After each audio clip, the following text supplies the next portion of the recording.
Welcome back to the Stick 'em Up podcast. Brundy, it happened again. We got plenty of stuff to talk about this episode, but of course, at a little bit into the episode, we will be talking about the Toronto Maple Leafs losing in Game 7 again. Absolutely brutal. We'll definitely do quite a bit of a deep dive into it later on here, but before we get to the playoffs, we have a couple other things that we want to mention. So I'm going to throw it to you. Do you want to start with the O or the QMJHL? One of those championship winning teams? Yeah, so basically to start this episode off, we're just going to kind of do a little bit of a preview for the Memorial Cup. Now that we know that the stage is set for that, for any American listeners up in here in Canada, for us at least, this is basically like our, Frozen Four, like they have in the NCAA and the finals of college hockey. This is the finals for us up here that follow the CHL. So I guess just to rattle it off on where we're at with this. So all teams have finally won their respective leagues. We know that the London Knights, because of course, once again win the OHL playoffs. Record of 16-1. So they're pretty good. Damn good. And that one loss coming against a very good Oshawa team in the finals. So, but only won that one loss. Yeah, easily could have gone 16-0. Kasper Halttunen, San Jose Sharks prospect, won the MVP of the OHL playoffs. Started the year in the AHL, but was eligible to actually be sent back down to the OHL because he was an import draft player. And that is important because he became the first import player to ever win MVP of the OHL playoffs. So congrats to Kasper Halttunen for that. I believe someone was telling me, I believe he had, because I think they might have swept last year, and I think he was at one point where he had three hat tricks in 6 OHL finals games. There might have even been 4 and 8. It was something impressive. The dude just scores at will in that league. Like that's basically all he does, and excels at it. So London Knights once again off to the Memorial Cup final with that. The one thing I've always said that I hate about the way the CHL does the Memorial Cup right is the host team. Because it's a mini tournament. You've got the round robin, and then you've got the knockout stage leading up to that final game. And with only 3 leagues, the WHL, OHL, Q, you need a 4th team. And where does that 4th team come from? They pick a team. Teams can bid on it. And with that, it means you get a free pass all the way to the Memorial Cup. Whether you make the playoffs and go at round 1, go at round 2, 3, 4, you miss the playoffs, you're guaranteed there. And that's the one thing I don't like. So the Memorial Cup is made up of 4 teams: the champion of the QMJHL, the WHL, the OHL, and then whoever bids on being the host. Pretty much, yeah. And the interesting thing that's so weird. I would rather them do a point system and just have those 3 teams face each other a couple times, and then whichever 2 teams have the higher point percentage, they have a championship game or series. Mm-hmm. It's weird to have that 4th team.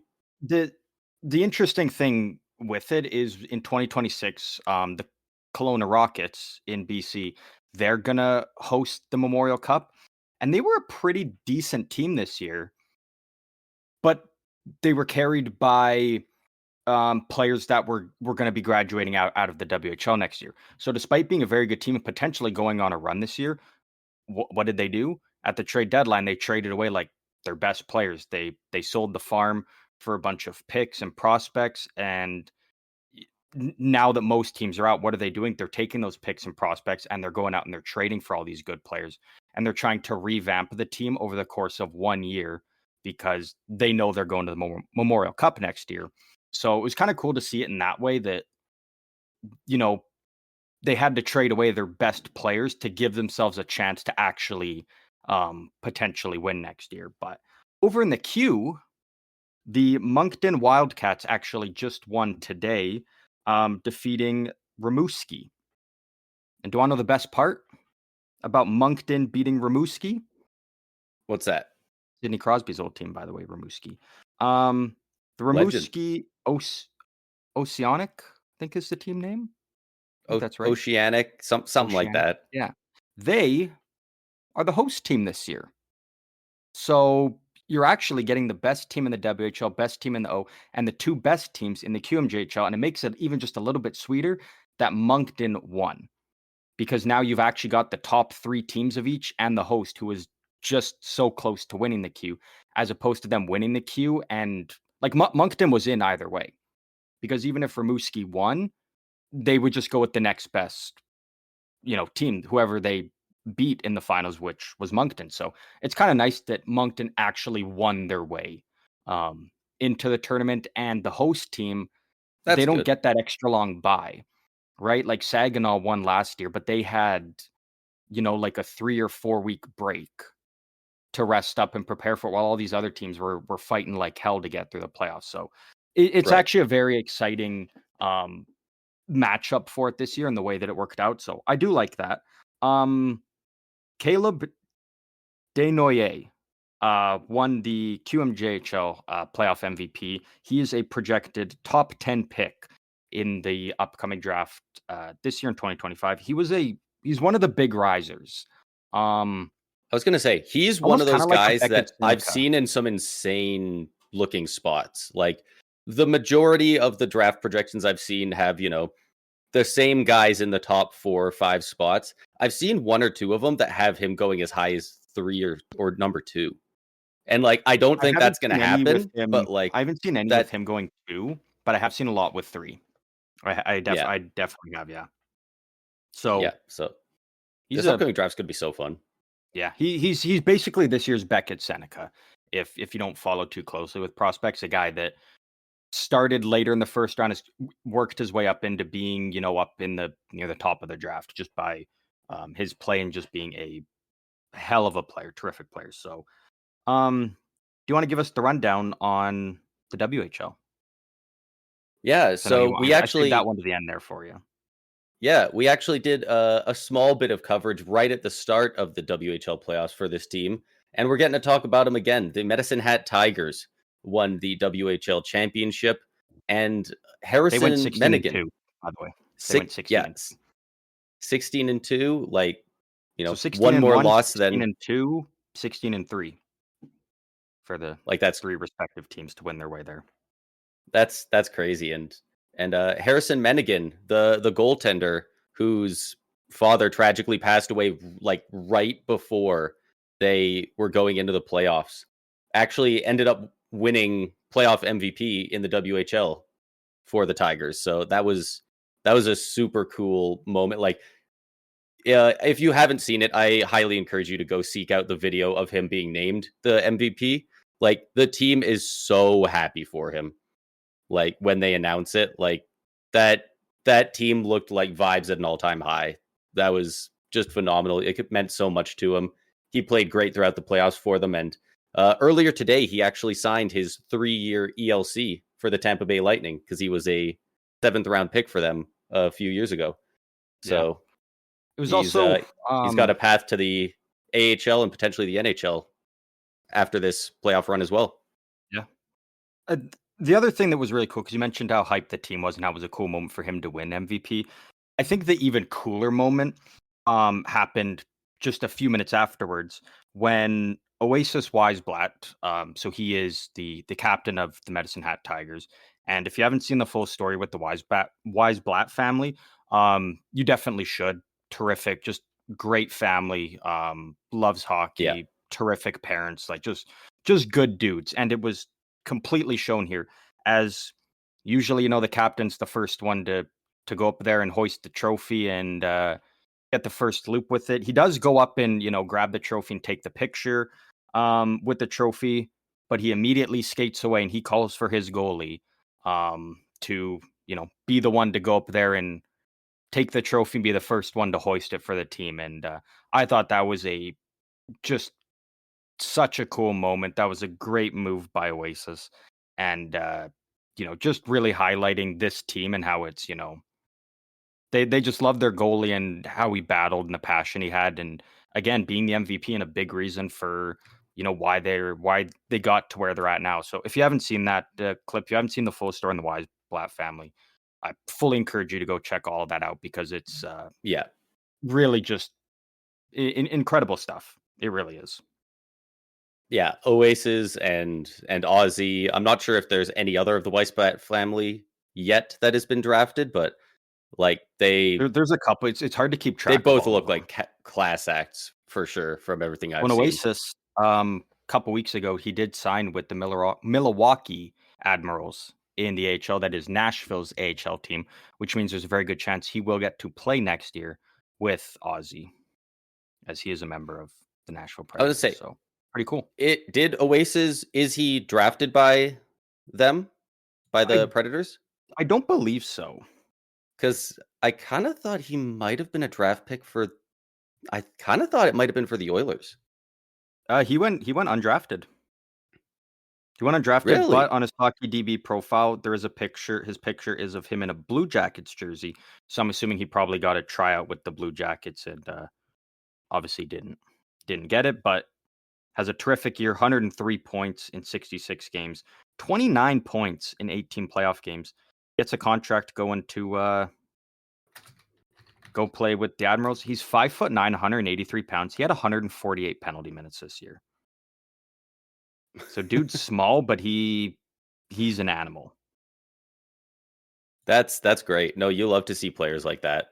Like those those are those players that it feels like nobody ever really seems to try and target, but like once they have them, it's like everyone else is looking at them like, "Fuck, I wish I had those guys." Your Connor Garlands, your Yanni Gourds, like, Hmm.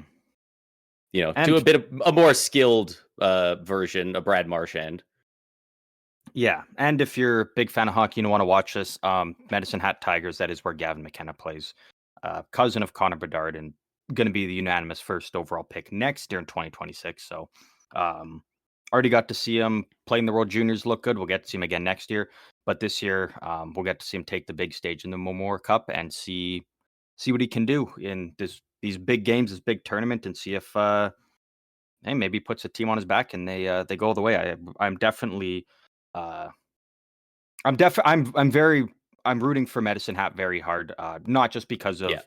of, well, kind of a bit because, I'm always cheering for the WHL team regardless of who it is. Obviously, Sharks got a lot of prospects on London, whatnot, but the stories with Medicine Hat, the guys they got there, I'm rooting hard for them. So uh, go Tigers.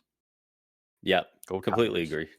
But that'll be a fun tournament for sure. Do you know when that the Memorial Cup tournament starts? How soon is that? I believe next weekend.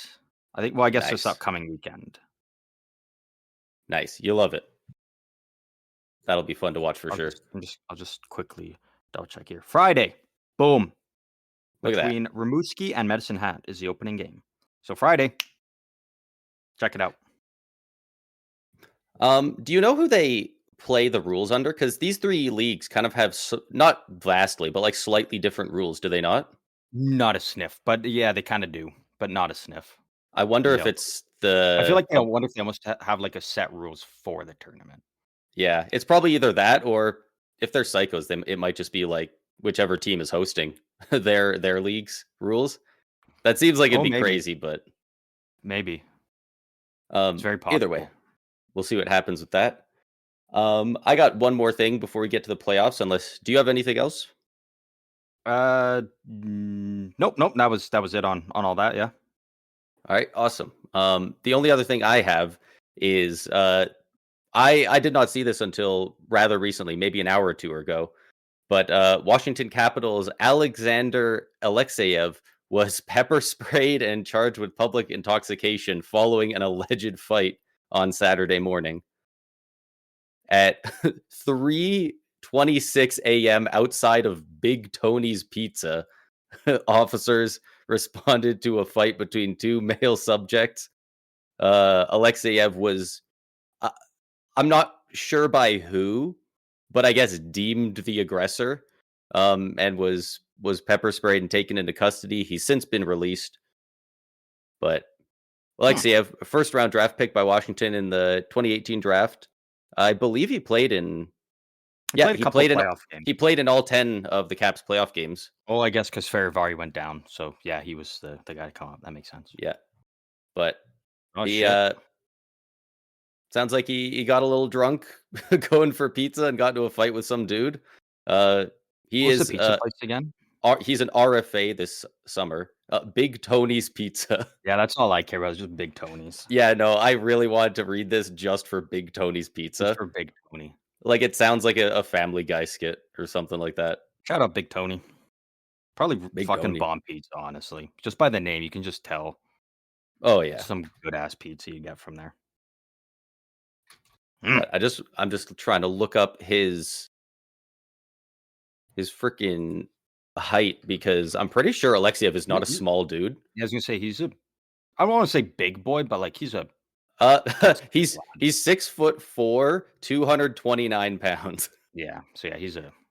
Who was fighting this guy at 3:30 in the morning outside of Big Tony's? Yeah, like Big Tony's is a family place. What are we doing? Why are we fighting at Big Tony's for? But yeah, I have no idea. There's not a lot of coverage on it so far. It doesn't sound like a huge thing, but yeah, he got pepper sprayed and taken into custody, but he's out now. So if anything comes from that, we'll keep you guys up to date. But it might just be he spent a night in the tank and now he's dealing with it. Yeah. No, I've seen nothing on the other guy, so I'm assuming like nobody was hurt that bad. Mm-hmm. Yeah, there's a good chance. There's a good chance of two guys wasted out of their mind, missing a bunch of punches.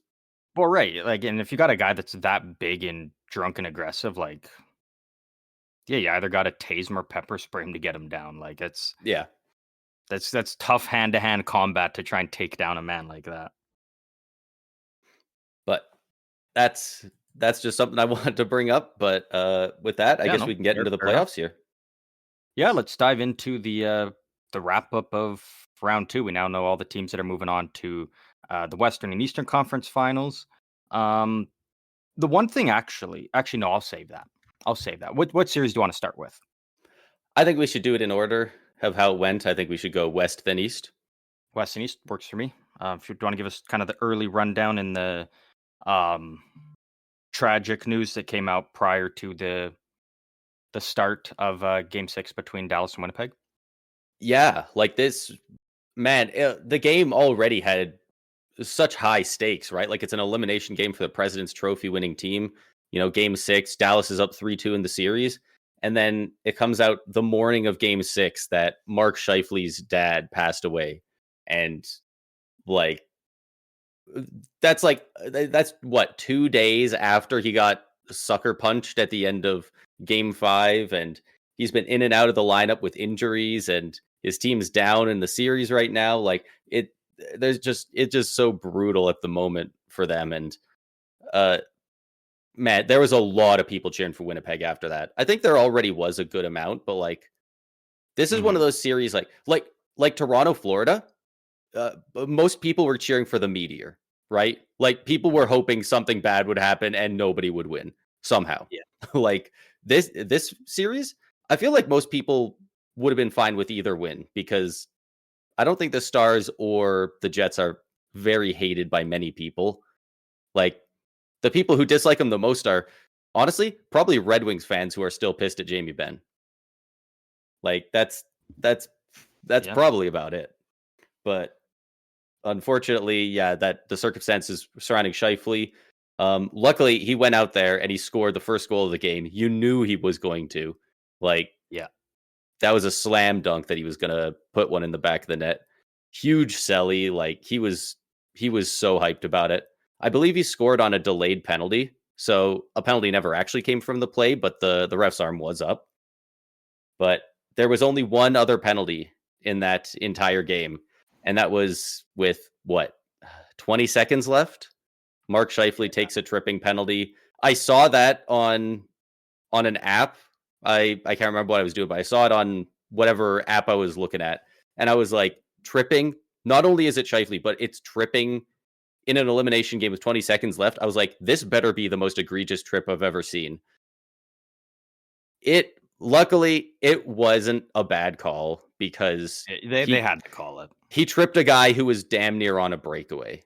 So, like, you can't not call it, but, like, something tells me the refs didn't want to call that. The refs did. Yeah, they didn't want to call it, but, I mean, especially in a game where you haven't called anything all game, and then with 20 seconds left, you're like, I have to call that. Like, yeah, can't let that go, which, again, was very unfortunate. I saw a lot of people that were being like, oh, how, you can't do it. I'm like, you have to call that. At the end of the day, it is still, it was a trip game. These are guys playing still for, to win the Stanley Cup, to move on the playoffs. Like, it's got to be called. It sucks. I would have been so annoyed if it was like a guy trying to possess the puck in the offensive zone and like he just steps on the stick, and it's like, if that's the only penalty, I wouldn't really like that. But it was a guy who, like, people were arguing it should have been a penalty shot. Like, he was on a breakaway. Clear enough breakaway. I don't think it needed to be, but like he was that far ahead of the play that, like, it's not just in the zone getting tripped. It's like he's got a great chance at a shot, at least. And they felt like the defenseman prop could have potentially caught him. And the one thing I found so funny was just people online saying, like, just give him the penalty shot. Like, it's Sam Steele. He's not going to score. Sam Steele scored the only goal for Dallas in that game up to that point. It was a 1-1 game. It was 1-1 going into overtime. Sam Steele scored the one goal for Dallas. So you give him a penalty shot. I mean, he was the only guy that could beat Hellebuck that night up to that point. Yeah. It's 50-50 chance he does it again, honestly. That's the way I view penalty shots. It's a 50-50. He's already scored. I was okay with just the penalty call, not the penalty shot. Well, and so what was the final score? 2-1? 2-1 in overtime, yeah. So if it is a penalty shot, now you've got Hellebuck on the road, 20 seconds left, elimination game, penalty shot. This guy on the road specifically did not appear to deal with pressure the greatest this year. So between that and Sam Steele already having a goal, I'm definitely not counting him out to score that. Exactly right. But Hellebuck did have a great game during this one, but unfortunately, both goalies were phenomenal. I mean, the save from Jake Ottinger on Mason Appleton when he had the wide open net wasn't the greatest shot by Appleton, obviously, but still, not to take anything away from Ottinger because he made the save. Like, that, it was huge. That was a big part of why they won the game. Obviously, goes into overtime, and I think it was like 18 seconds or something. Winnipeg was away from killing the penalty. It was at least in the last 20 seconds. It was so close to being over. And then Thomas Harley, all alone up kind of in the slot area, gets the puck, and phenomenal shot, like terrific shot there. Roofs it over the shoulder. Like, that's to end the game. That's tough to save. Yeah, it's got to be a positioning save, not reactionary. Yeah, like, I don't put this loss on Hellebuck. I always say if your team only scores one goal in a game, doesn't matter how many the goalie lets in, it's not on them. I thought both goalies were terrific. Like, they were the 1 and 2 MVPs of that game for me. Whatever we want to put them, I thought both were were phenomenal. Obviously, very tough ending with Mark Scheifele in the penalty box. I've never seen a President's Trophy winning team go out like that. The way they lost the game, their series is over, their season is over. None of them seem to care about that.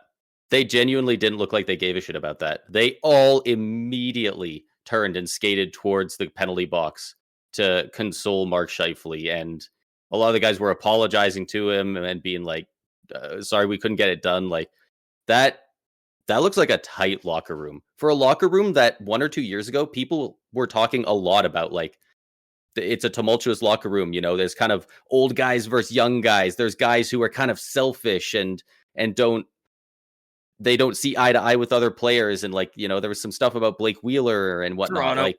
Toronto's locker room. What? Yeah. Like, it was bad. Honestly, it sounded worse there at the time than it sounds like Toronto's has been, despite the media. And to see how they reacted, and, like, they were all just there for Scheifele, like, that was really touching to watch. to Adam Lowry. He, the captain of the team, but I Yeah. think he would have done it, letter or no letter. He went into the penalty box and helped pick Scheifele up and get him out of there. Because if no one went in there, Scheifele, to this moment, to this second, he'd still be in that penalty box. Yeah. Like he needed a brother to go in there and help him out, and then obviously getting all the hugs and everything from his teammates, and then even in the handshake line, you could tell obviously the congrats from the losing to the winner team and go and win the cup, but the NHL actually put out a video earlier today, and in that video it was mainly focused on Peter DeBoer, but I was gonna say I saw the he Peter caught his DeBoer conversation with Scheifele, and I thought that was incredible. Obviously, there was a lot of other ones, by every player on Dallas, to Scheifele, and I got to give props to Dallas too for that. That's it's so tough in that moment. You want to be, you're pumped, you're giddy because you're going back to the Western Finals again, but you also all these guys have so much respect for each other. They're so tight, even though they're on different teams or maybe never played together. And to be able to put, that excitement and energy that they have aside a bit, just to, give condolences to Scheifele and whatnot, I thought was really, really cool by Dallas. And I do got to give them a lot of respect for that. Every team in the league would have done it, but in this instance, it was Dallas. So I do got to tip my hat to Dallas as well. It was, it's a touching moment. It was a very touching moment, all of it. Yeah, like they were real class acts about it, and Jamie Benn took a while, talked with him, like he was probably apologizing for the punch, but also just like, hey, sorry, man, like that blows. Like it is nice, even when in a hard fought series, when the game kind of the humanity transcends the game a bit, and that handshake line, like. Hockey fans love glazing it, but there's a reason, because it's so cool, and you don't really get to see anything like that in other sports. And Dallas fans as well have been making a lot of noise as of late, because they have been in droves donating to two of the bigger charities that Mark Scheifele is a part of and does a lot of work with. Ever since the news about his dad came out, like considering they were facing each other in the series, the amount of their fans that were kind of showing support that way was really cool. And it has since gone much past the just Stars fans. Like there's fans from all over the league and just fans of hockey that are donating to these, which is really cool to see. In kind donations, of some good come of the tragedy. In symbolism of Mark Scheifele's number as well. Yeah, a lot of that as well. Like really, really cool stuff, at least coming from a horrible situation there. And there was one other thing. I don't know if they put out I don't know the exact guy. I think it's still kind of speculation at this moment who it is. But after the game, there's a businessman in Dallas. I don't know if it's outside the organization or in the organization. But he did give out the offer and it was accepted. And Mark Scheifele was flown directly to Kitchener, back home to be with his family. And it was on this Dallas businessman's private jet. So hey, that was that's pretty cool. Another cool moment by, just the entire city of Dallas being behind Scheifele and supporting him and giving him whatever he needs and helping him, navigate this process. I mean, there's no easy way to, but they were doing what they could to, provide support in any way that they could, despite not, knowing him personally or anything. So good on the Dallas community, good on the Dallas Stars. I mean, again, series as a whole, I thought they looked really good. Winnipeg. This was a closer series than I thought it would be. Like, just because this Dallas Stars team is that good, but like game 6, like you're only one away from going 7. Anything can happen in a game 7, and this one was decided in OT. Yeah, like they were right in it. And despite Winnipeg going, being the President's Trophy winning team going out in the playoffs, never winning a game on the road as well. I mean, this is so huge for them still, though, to be at this point, because it totally shifts the narrative from where they were at if they would have went out round one against St. Louis, if they didn't pull off that comeback, because at least getting into round two, even though you lost, you showed you can hang with this great Dallas Stars team. It easily could have beaten them in this series. And now we're not going into another offseason being like, what do you do with Hellebuck? Right. And putting all this, uh, you know, blame on Hellebuck for them going out, because was he phenomenal in round two? I'm not going to say phenomenal, but he did have two shutouts. Winnipeg had 2 wins in this series. In those 2 wins, he didn't allow a goal in the, you know, game 6 on the road where he struggled all playoffs long. I He honestly thought secured it was two his wins. best game from start to finish, even with Yeah, those shutouts included. yeah, like he secured 2 wins, and he his offense didn't steal any single game for the team. Like he Mhm. won more games for them than anyone else really did in that second round. So it's you know, are the stats fantastic? No, but they won that first round regardless, and he wasn't bad in the second round. Like, Yeah, and shout out to the Winnipeg team and especially Neil Pionk. Both elimination games in Game 7 and in Game 6. Earlier on in Game 7, like within like the first 3 minutes, Josh Morrissey goes down with an injury and leaves both games and doesn't return. And the team steps up in its next man mentality, and you know they fill that void, and especially Neil Pionk, who probably wishing he maybe waited to sign an extension. Um, because he probably could have gotten a lot more after this plus. He played phenomenal in those absences of Morrissey in, again, 2 huge games, like Game 7 of round 1, Game 6 of round 2. He stepped up and played big minutes and was a big part of that blue line. So I do got to give a lot of props to them for that, because again, you pick any team, you lose your number one defenseman, it hurts. And Winnipeg was able to overcome that in Game 1, and they were able to really weather the storm in Game 2 and be in it right until the very end. So I do gotta give them a lot of respect for that, because that is not an easy thing to do, especially in the playoffs, and especially against a great St. Louis team and a phenomenal Dallas Stars team.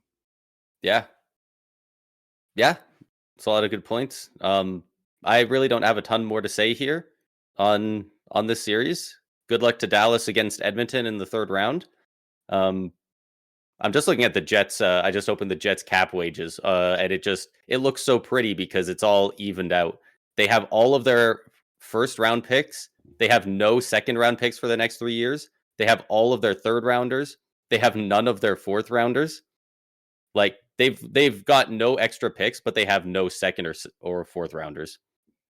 Yeah, They don't care about the second or fourth round apparently. hey, they're on a run to win a cup, but they've got a very good team. Got They some got interesting moves they're gonna have to firsts make to this move if they want. offseason. Curious to see what Winnipeg does. Again, great team. I fully expect them to be back in the playoffs next year. And yeah, great season to Winnipeg, and congrats to Dallas. That's really all I got to say. Yeah, but I guess with that, we'll move over to the East and we will talk about Toronto, Florida. Where do we start with this one? Well, let's just throw it out there, rip the band-aid off. Florida defeats Toronto 6-1 in Game 7. Toronto outscored 12-2 in their last 2 home playoff games this season. Um, I genuinely, I think Toronto fans would have been far less pissed if Toronto just went out and lost in Game 6. They obviously wouldn't be happy. They'd still be mad and upset and whatnot, but I don't think it would be to this extent if they just lost in Game 6. I don't think game 6 or game 7 has anything to do with it this time around. I think it's how they lost. Like it's Yes, but also the a fact that you went 6-1 out and you drubbing. They got dominated yeah, that game. Like it but they wasn't played bad so puck good in luck. Game 6, and, like, a 2-0 win that they were the better team for like, they just instilled like, Toronto fans, they felt like it was over after Game 5. They obviously were still rooting for their team, but for that from what they were putting online and the way they were talking on the radio and whatnot, it kind of felt like they were like, "We're done." And then Yeah. to play the way that they did in Game 6 back against the wall, 2-0 win like that, you revive that hope. You instill hope in the franchise and the fans and the media and whatnot, and then you go back home and you put up 1 goal, but you got dominated for 57 minutes of the game, 58 minutes. Yeah. Like I don't think it's interesting because if they just lost in that game 6 in a whatever game, I think people would be disappointed. They would be disappointed. Absolutely. It Yeah. sucks, but that's a lot of it. The fact that they went out there and they re-showed we're so good and this is what we can do. They shut out the Panthers and Matthews scored, all that. It just showed this is how good we are. And then contrast that to the game 7 and this is what we do when the pressure's on. Like the great game 6 just really highlights how bad that game 7 was. Like Yeah. and it's not Exactly. just that they had a bad playoff game, it's that they did it in the game 7 again. Like they man, they I think they're just now, what is it? They're 0-7 or 0-8 in their last 7 or 8 do or die elimination games. uh, Game uh 7s and it's including the game 5 against Columbus. tied with the Avalanche. Oh, that's what our type. Yes, that would If be you remember what their record was. I I believe believe it was 8. yeah. Yeah, it would be so Um, they're both at 8 elimination games in a row. and to All make matters winner takes all elimination games. Yeah, and to make matters worse, Brad Marchand, sets an NHL record. He is now 5-0 against one team, one franchise in elimination games. He is 5-0 all time in game 7s against Toronto. Toronto's loss to Florida in this game, 6-1, ties the largest margin of defeat by a home team in the playoffs with 5. And at the trade deadline, Toronto gave up one of their better prospects in Fraser Minton and a first round pick to Boston. And with losing that game in the Brad Marchand trade, now that conditional second will become a first. So Toronto's loss gives Boston another first round pick just to piss them off a little bit more that in that sense. I mean, it's so easy to dog on Toronto, and I get it, but it can't be forgotten that Toronto could have won this game, right? You look at the first period. How many shots did they have? 4, I think. I know that the number going around is 25 for Florida had the first 25 shot attempts of the game. Mhm. I Not think they had shots on 78 net, but after shot 2. attempts. But like I think they had 78 shot attempts after 2. yeah, like it's the numbers are just staggering to look at. Like they just got bullied out there. And oh, it's I just brutal want to because find the like shots here to emphasize this. Okay, so yeah, they had 7 shots in the first. I'm going to say the first 4 shots. What was it? 3 of them were breakaways, and Bobrovsky stopped them all. That was the turning point. Toronto gets 1. They get that first goal. Could be a completely different game. We'll never know. yeah. But that was the difference maker in the first. I did think again, Florida outplayed Toronto for probably 19 minutes of that first period. But Toronto got 3 grade A opportunities. Bobrovsky stopped them all.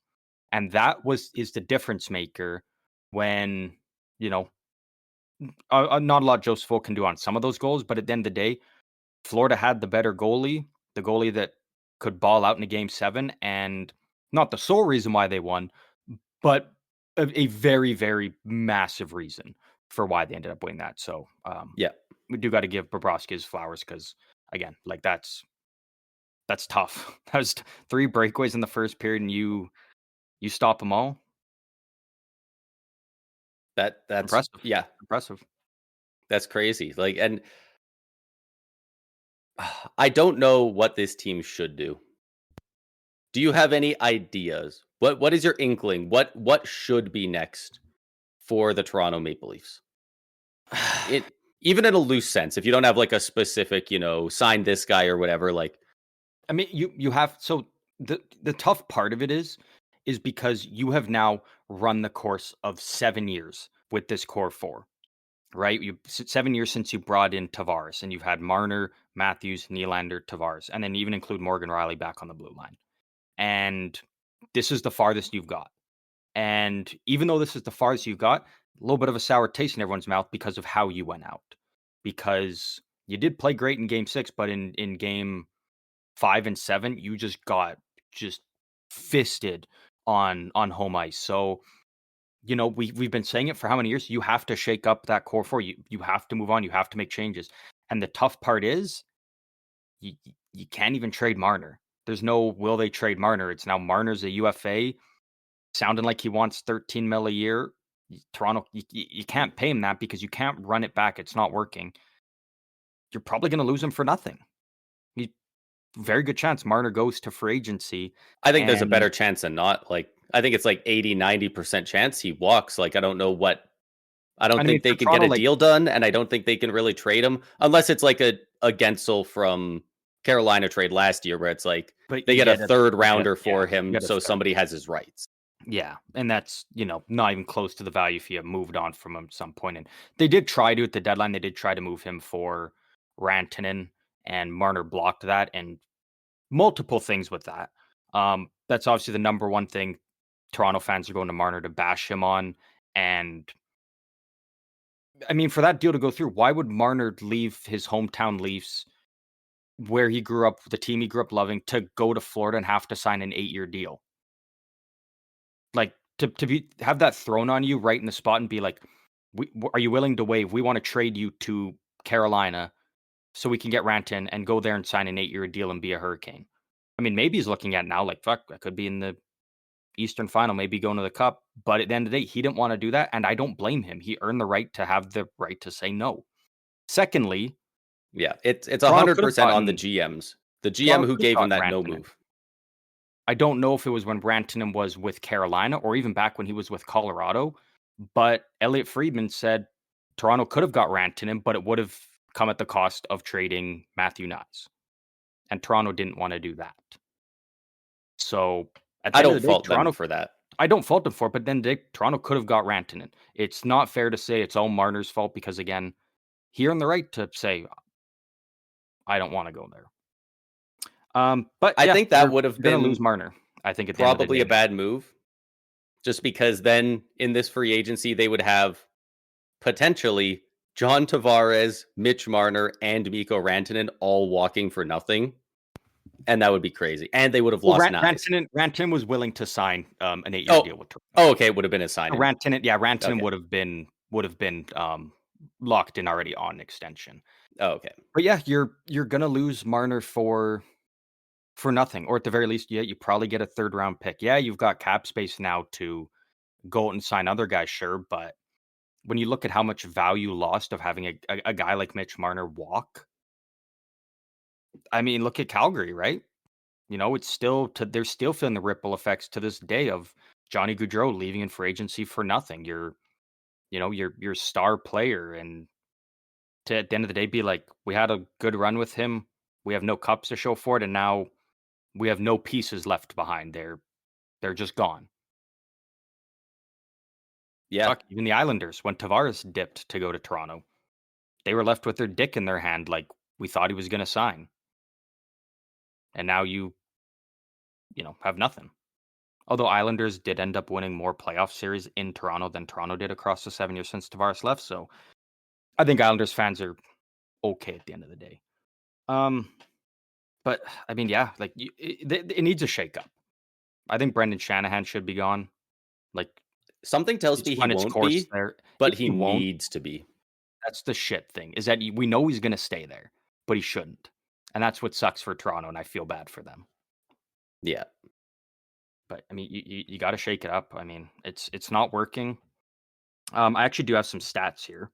I just want to throw this out there, and I'm actually going to take it down to a core 3 because John Tavares is much older than the other 3. But pretending they didn't have their current contracts, whatever they are, say you could have any 2 of Austin Matthews, William Nylander, Mitch Marner, and say all 3 of them would have the same contract. Say all of them, it would be $11 million for 8 years. Oh, fuck. Which 2 guys would you take if you could only have 2? Why would you ask me this? Because it's actually such a hard question. For the longest time, I would have said easily Matthews and Marner. Yeah. But now I'm kind of looking at it like, is it crazy to say like Nylander's my lock, and I'm just debating between Matthews and Marner? I Because don't that's even think the that's crazy kind of thing where to I'm me at. is, for me, I don't know if it's particularly close. Because the 3 stats that I've got here that we'll get to, it's not bashing Willie Nylander one bit. He's not mentioned. No. Like it's stats that aren't very flattering for Tavares, Matthews, and Marner across this run for the Leafs. It doesn't include Yeah. Nylander once. Like, I I think I would take Marner Nylander. And like Matthews there's a legitimate chance he ends up being the greatest goal scorer of all time. He's 27. It's early to say that, but he's also 27 and has over 400 career goals. I probably would take Matthews and Nylander, and it's no disrespect to Marner. I think it's sheerly because Matthews is a centerman. And I'd rather have a center winger than 2 wingers. That's my tiebreaker position. Yeah, I just Makes it easy for me. It's a cop out, but oh, fuck it. We'll take a tie. You take Marner, I'll take Matthews. We'll it split Nylander in half. I want the right side of Nylander though, and because he shoots around. and for people that remember back to when we were talking about this team going into last season, when they named Matthews the new captain and Tavares relinquished his captaincy for so Matthews could have it. Relinquished, but deep down we all know he was stripped. Well, so it was kind of a like, you're probably going to have to do this, but I think he was happy to do it, so He it was wouldn't happy to do get it, to that point. but it was again to this day, and I still feel it was forced upon him though. It wasn't his decision. I guess, but I think it's splitting hairs because I think he was okay doing it. I don't think he had a problem with it, but Well, no, yeah, no, either I don't way, get a like, problem with it, but it wasn't like he went up to management and said, "Man, I need to yeah, rip the C off me and give it to no, he management." was Like he was management came to definitely him. asked. He was definitely asked to do it. Yes, Exactly. yeah, he absolutely didn't have the And idea to do it. 100%. you're a player in that situation. I mean, you can't really say no. You have to The guy had just scored 69 take goals it on in the the season, chin, and yeah. but And same way Tavares got the captaincy with the Islanders. When a team drafts a player first overall, they usually want that guy to end up being the face of the franchise and wearing the C. yeah, and he's the goal scorer. Like Yeah. he should be the guy. Like, and I've defended it constantly, but man, I don't know. After his comments about passengers in the post game and his performance in these clutch games, and not only that, the fact that Tavares, Nylander, Marner, they've all signed 8-year deals to stay here. Matthews, what's his longest contract that he's signed for the Leafs? Dubas signed him for 5 years. Yeah. And Well, then and you his talk about current deal Matthews is 4 saying, years. you talk about Matthews saying, too many passengers. Mitch Marner agreed with him. John Tavares put a lot of the blame on himself. John Tavares that's was what the one captains eating the do. bullets from the media, being like, I needed to be better. I didn't rise to the occasion. It's on me. Like he was taking the blame like a captain would. The guy who, again, in my opinion, got stripped of it. And the new guy was putting it on the rest of the team. When he's eating up the most money on the team, and what did he do? He did have a goal in game 6, to be fair, but game 7, again, well, I'll read off one of the stats here. Toronto, with this core now, has lost 5 game 7s. Tavares only has 1 point in those 5 game 7s. Matthews and Marner have never scored a goal. Again, notice how William Nylander is not included. Yeah. He scored in a game 7 last year, didn't he? Against Boston? Shit, I think you're right. I kind of think he scored the icebreaker, and then they quickly came back, and then it went for overtime. You're right. You're totally right. Yeah. And I remember after seeing what Matthews said, being like, well, you know what? I at least want to see if he's telling the truth, because if I did go check the box score and they lost 6-1 and he was like a 0 or a -1 and had an assist or something, it would be like, okay, well, at least and had like it's 5 shots. It's not a good 5 hits. Something like that. like it's not a good captain thing to say, but if it was at least true, that does make it different, doesn't it? Like 100%. Like if McDavid goes out there and puts up 4 points, but his team loses 5-4, and he says we have passengers, everyone's going to be like, yeah, you got passengers and it sucks it sucks for you. Hopefully the GM does something. And But McDavid would never even Matthews, think of uttering those words, or even like it wouldn't even cross his mind to say that. He no, would blame himself. Like yeah, yeah, he'd be like, he "Fuck, I would just be got to put up 7 points, he'd be man." sitting there kicking his second Conn Smythe under the bleachers, saying, "Yeah, I should have done better." Yeah. But like Matthews, no points, -2. So I guess you could say there was 4 goals he wasn't on the ice for. But How like, many power play goals did Florida have? Do they have any? No, they didn't even have any. yeah, All even strength. man, there was no time for a power play goal. They would just boom, boom, boom. They just kept scoring in that second period. They just ate them alive. And Matthews, 5 hits. He had 5 hits, 11, 11 wins, 10 losses in the faceoff dot, 2 shots on goal. You probably want more from a 69 goal scorer. Like, he wasn't the worst guy on the team. Nyes had a -3, Tavares had a -3, Riley had a -3, McCabe had a -3. I will say Nyes was clearly Matthew playing Nyes was injured. yeah, I was gonna say Nyes was He was awful that clearly, game. He was clearly playing injured, and honestly, in my opinion, just shouldn't have been playing. Like as good as he can be, when he is clearly that injured, you have to know when to tell a guy you're done. Same thing as Florida, a couple years ago when they played Vegas in the Cup final. They had to shut Kachuk down, even though he was phenomenal all playoff long and kind of put the team on his back at times. Eventually, they had to be like, you can't go. yeah, You're as much as we love you, as much as you want to be out there, you actively hurt us by playing right now because of your injury. yeah. And again, it's no He fault might of Matthew be, Knies. and you know It's an what? injury. Like He it might be happens. It's injured part of the again. game. Yeah, Matthew I think he's Tkachuk might still be playing injured again. injured. I think he's still I playing mean, injured a for full 6-1 games. win, the 6-1 win there, Sam Bennett, Matthew Tkachuk, both -1. They weren't Yeah. out there for any of the goals, and they were out there for the 1 goal against. So, I think he's still playing injured. I've noticed multiple games where even in a close game, like Florida's up by 1 goal, like halfway through the third period, he doesn't play anymore half the time. Like if they yeah. feel that they can get the job done and hold on to a lead, they will not play him. Like he is very clearly still injured. Well, you say that, but 18 minutes and 8 seconds of time on ice, that's more than Nylander, that's more than Matthews. It's less than Marner by about 30 seconds. But like they the Yeah, no, Stars on that's Toronto, true. they didn't have a ton of time on ice. Like you'd think in those games like they would want those guys out there, but like 17 minutes and 27 seconds for Austin Matthews in a game 7. Yeah. Like, I mean, it's tough to read those numbers, right? Because at the end of the game, I know like none of them were really playing a whole lot because you were down 5-1 or 4-1 with like 10 minutes left. I mean, maybe still could have pulled off comeback, but it kind of seemed like they just packed it in. They were like, we know we're done. It's kind of the vibe I got at that point, which again is a bad mentality. And I was going to Craig say Berube like highlighted that the mentality that they built all year was completely dismantled in Game 7.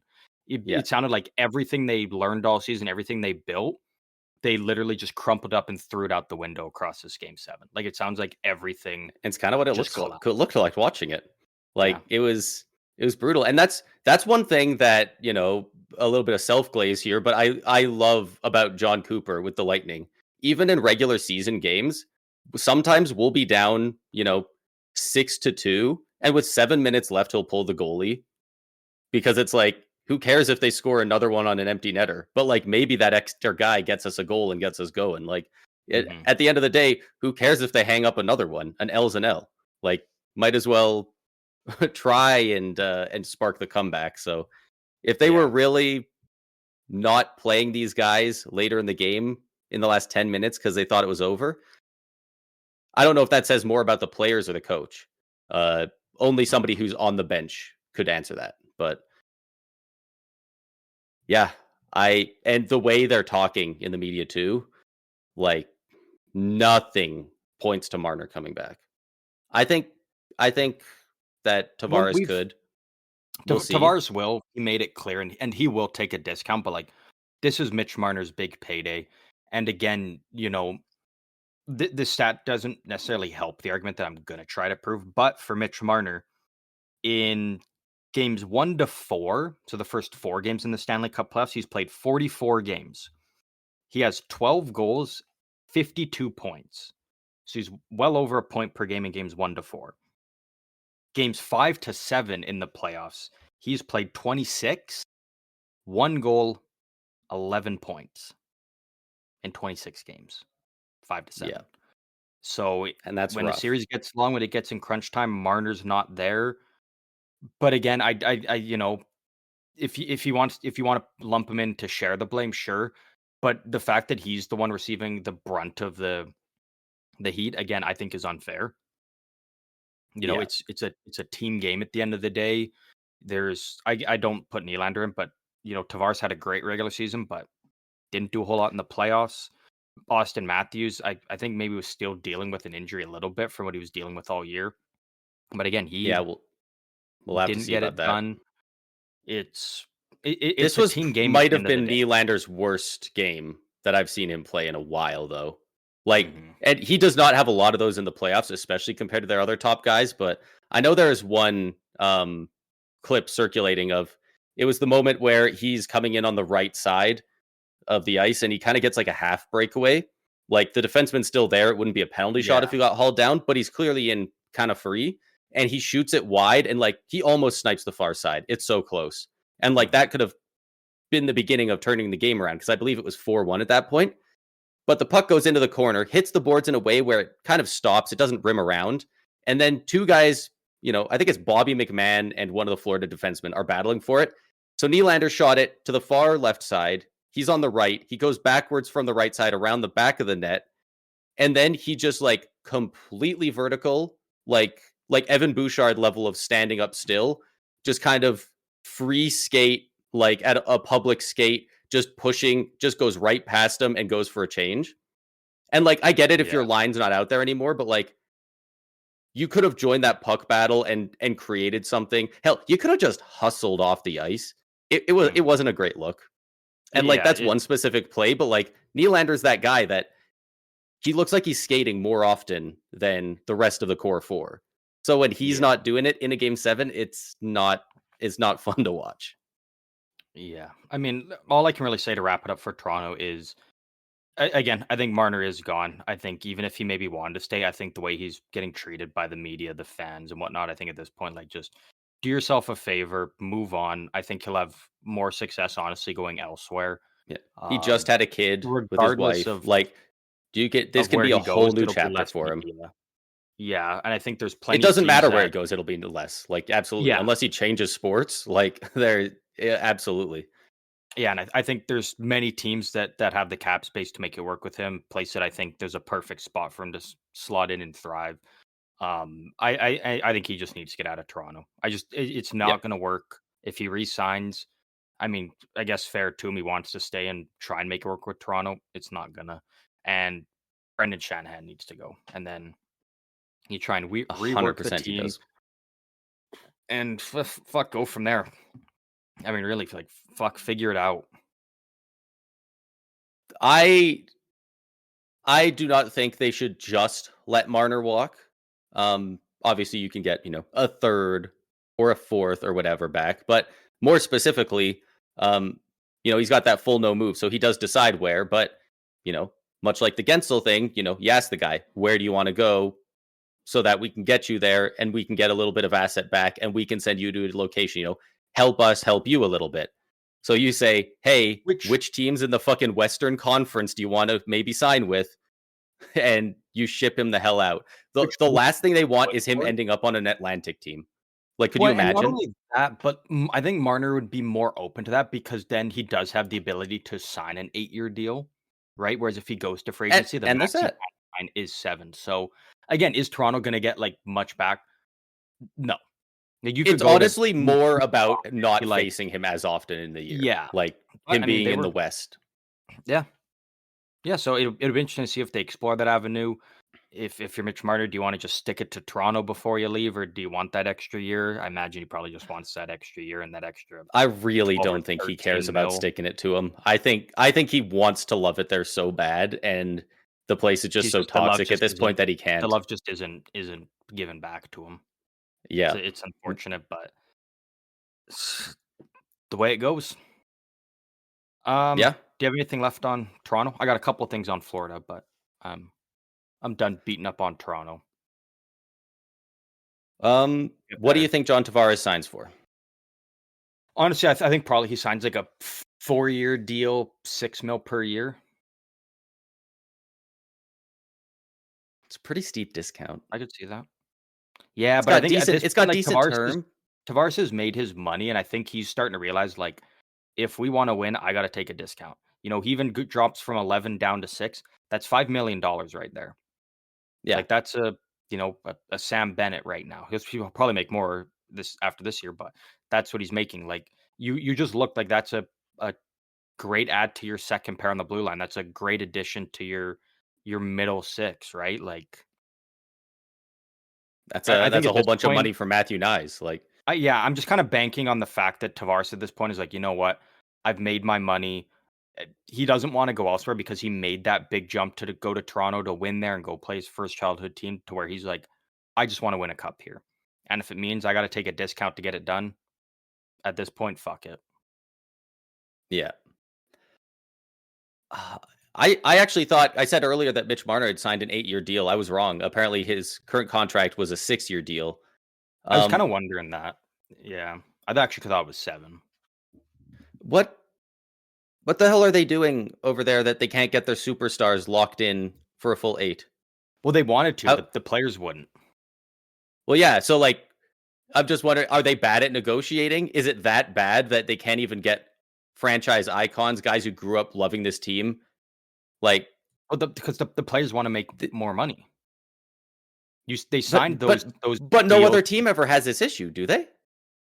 But that's just what I'm saying is because these players are greedy. They want the money. They were able to sign these, 5, 6-year deals to get them to the point where they're just past the RFA stage to now they when they were signing Marner this year specifically, when he's signing this deal, if he was going to resign, he's got all the leverage. It's no longer Toronto's like, well, we've got your Yeah, rights. We could just hold out and move you. Now Marner as a UFA can be like, pay me yeah. or I But walk type of thing. but that just seems like the most insane circumstance that, like, It's after comes down to money. after their ELCs, William Nylander signed for 6 years, Mitch Marner signed for 6 years, and Matthews signed for 5 years. You couldn't get any of those guys locked in for 8. I I mean, feel like if eventually they got those, Nylander, but yeah, they got him this last off season for 8 finally, but like, you couldn't. They can't. I feel like any other team that gets those young guys in that position, they would have been able to get it done. As soon as McDavid's ELC was over, they say 8 years. How much do you want? And they get it done. Like, I'm just double checking hmm. here. Um, I wonder if they're bad at negotiating, or maybe these guys all talked with each other and kind of got it all in their heads, or I don't know. But that's looking at that. I That's think it that's. comes down to the players. I think that obviously the team would have just loved to get them locked in all on 8 years, but But I feel like you don't see that with a lot of players elsewhere. that's what I'm saying. It's greedy. It's just the way it goes. Hmm. Maybe Toronto just lucked out with that pile, and because like I those were think. all I think. Kyle Dubas's boys. Like he wanted to just lock them all in and I think have two's a his core. coincidence. I think three's a pattern. I think there might be something going on there where these guys don't want to lock in too hard. Yeah, I mean Tavares We'll see if had no Matthew problem Nyes gets locked signing in for 8. a Maybe he gets a 7-year 5. deal.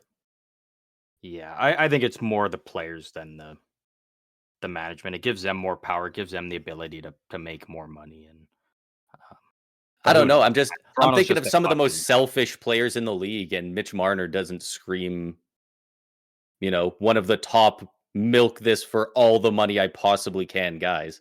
and money He obviously changes wants to people. make his money, but like, you know, every guy on every team wants to make money, but I can't really speak on that too much because I've never it's been in a position where I've been huh. offered millions upon millions, and Oh, at the end of the day, 100%. never know behind closed doors. Like we've seen it time and time again around the real world. Money changes people, and who knows? But again, yeah, Toronto's got some issues they got to figure out. Like it's a nightmare there right now. Yeah. The city's crumbling. They gotta figure out. And again, Yeah. I'll keep screaming it. It starts from the top. Shanahan's got to go. Yeah. and then you roll from there. Yeah. A GM can't Trade make moves if you've got someone breathing down your neck trying to tell you how things are going to go. I cannot shake the feeling that if they don't proactively find a way with Marner to trade him to the West, he's going to end up not only in the East, very possibly in the Atlantic. I could see him fitting in on a Senators or a Red Wings. I think the Red Wings would love a guy like Mitch Marner. And that, the second that happens, he is their boogeyman. Mm-hmm. Like, I'm not. I don't know. I think there's so many teams that are going to be in play for Marner.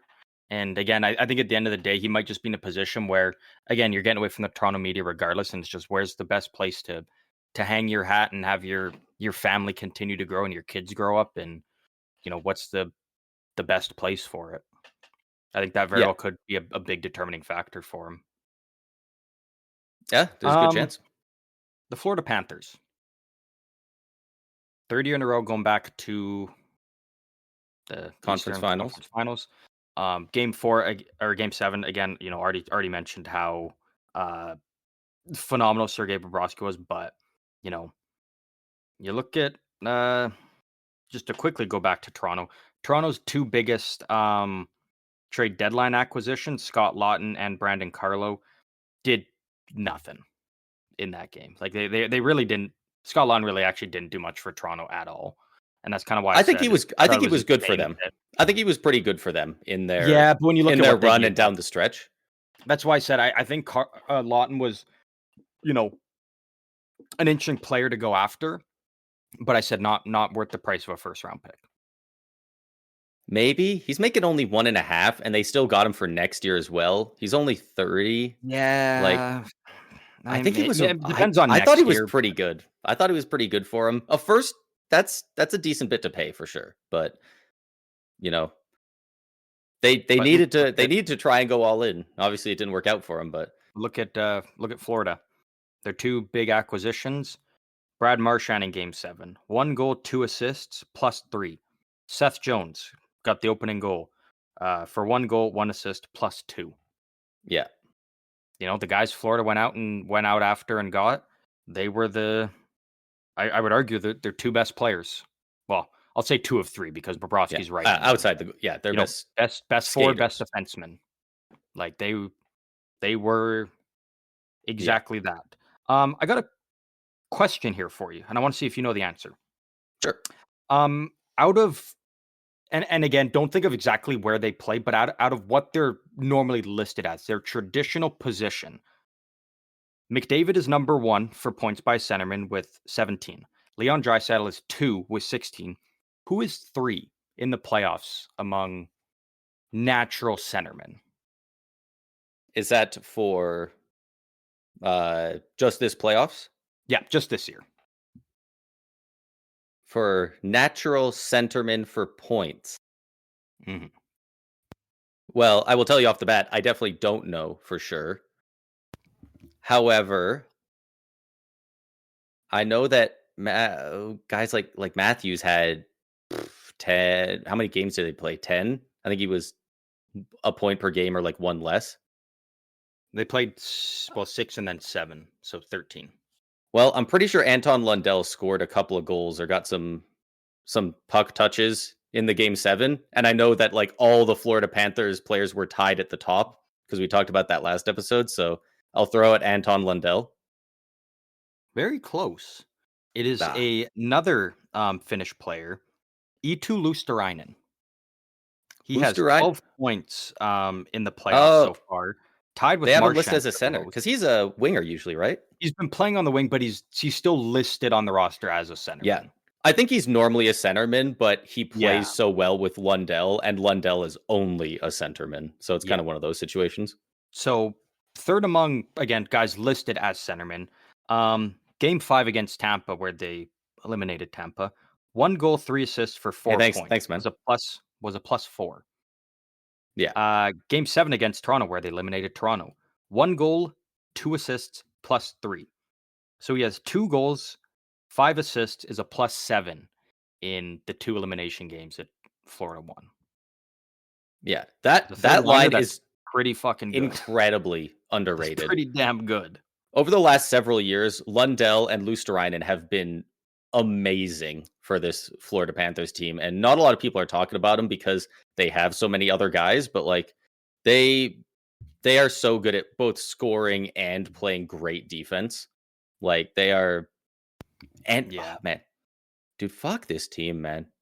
Looking at this fucking cap friendly. They got Lundell signed up for 6 more years at $5 million. That is a steal for a player like that. Luosterainen, they got 3 more years of him for $3 million. That's it? Are you kidding? Like, that's criminal cheap for how good those players are. Mm-hmm.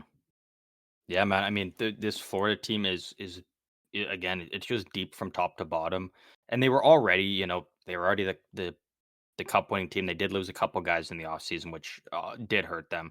But then again, you bring in Brad Marchand, you bring in Seth Jones, and you're already just, you know, you're seeing I still don't know the why reward Brad for it. Marchand went so cheap. I I, think because at the end of the day, Florida was the only team he was willing to go to, is what I was able to kind of dig up on that. it It had was to be because basically Florida was the only. He was like, if you want to trade me, I'll go, but I'm only going to Florida. it must have been that. Because like, And there's no shot there wasn't another team out there willing to give up a better first round pick. LA, Because LA it was all in evolved. on him, and he said no. Yeah, So because the it Kings were evolved close to into a getting him. first, them going to the conference final this year. So the But trade looks it's a a bit first in better. 3 years. Yeah, So it's not even going to help the Bruins now when they're, Boston probably doesn't even use that pick. right now is when they could really use a draft pick. It's probably just a trade chip for down the road.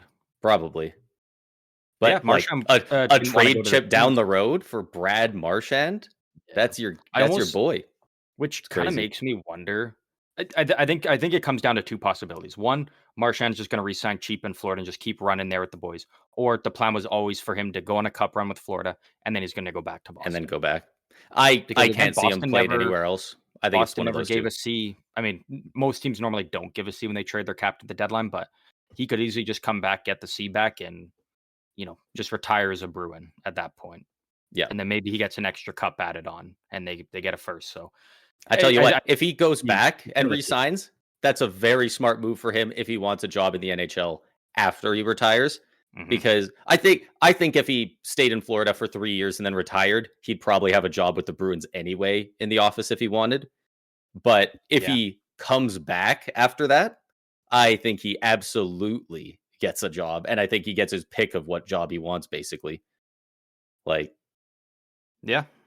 but there's not a lot of teams I could see him signing with in the offseason other than those two. I mean, it reminds me of Antoine Vermette. He, spent a couple years with the Coyotes, great player there. They trade him at the deadline to Chicago for a first round pick and a prospect. What does he do? He goes to Chicago. Great, depth player for him, wins the cup. What does he do in the offseason? Signs right back with the Coyotes. You know what? It's, I'm it, going it, to it throw a doesn't happen very hypothetical at you. often, but it can happen. It can. And I very well could see it with a guy like Marchand where, again, spent his whole career at the Bruins, right? Yeah. I'm going to hit you with a hypothetical here. So, Yeah. let's go with Florida because Boston's in a weird spot. If he does resign with Florida, what do you think that contract looks like-ish? Like, It's going to be a cheap deal. It's probably going to be like a 2-year deal. Honestly, it could just like a 2-year deal, $3 million or something. Like I think yeah, Marchand knows that's at this probably what I point, would like, expect. they were even talked with him after the game of, kind of what is it like being more of a depth guy, right? You're not relied on to be at the top, scoring all these goals, leading. I mean, he did kind of lead the charge in this game, don't get me wrong, but he didn't do it as like a top level star player. And I think if he wants to stay with Florida at that point, and he's self-aware, like he's a smart guy, his game, the way he plays the game fits, he would kind of realize like, I've got a good chance to keep running it with Florida, but I would kind of be more of a depth guy. I'm not relied on for everything. I play Because my he's already playing on the third line, right? 15, 16 minutes a night, maybe some penalty kill power play, and I go out there, create some havoc, score some big goals and whatnot, and just have fun. So I think it would be easier like matchups than he's used to, probably. Yeah, it would just be like I feel like it would just be a 2-year. Yeah, and I totally deal, agree. 3.5, I think that's probably something what like it would be. Now, something that I think would probably be enticing to him, and I think this could work for this team, even though this isn't generally the type of stuff we see, And it would also hinge on this team or a team like this not going out and swinging big on other players in free agency. If you go out and sign Marner, you're probably not going to have the money as much. Mhm. But how much do you think it might help a team like a San Jose to be like, hey, we have $32 million in cap space, and we don't know how much the cap's going up beyond that. Brad Marchand, do you want to come in and just, you know what? We don't want to give you term. We have our plan. I'm sorry, you're not our future. Here's $10 million to play with us for a season.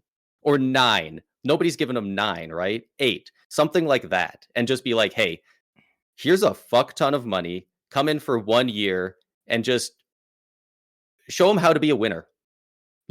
Impart a little wisdom, maybe I'll show say some of our maybe. guys how to get away with some stuff. I'll say maybe because I'll And it never doesn't say have to the be Sharks door's fully specifically. fully closed on something. If it was anyone else, higher probability. But I think with a guy like Marchand, again, I really just do feel like it's Florida or Boston. That's that's it. But he's got his cup, potentially more by the end of this Yeah, but run.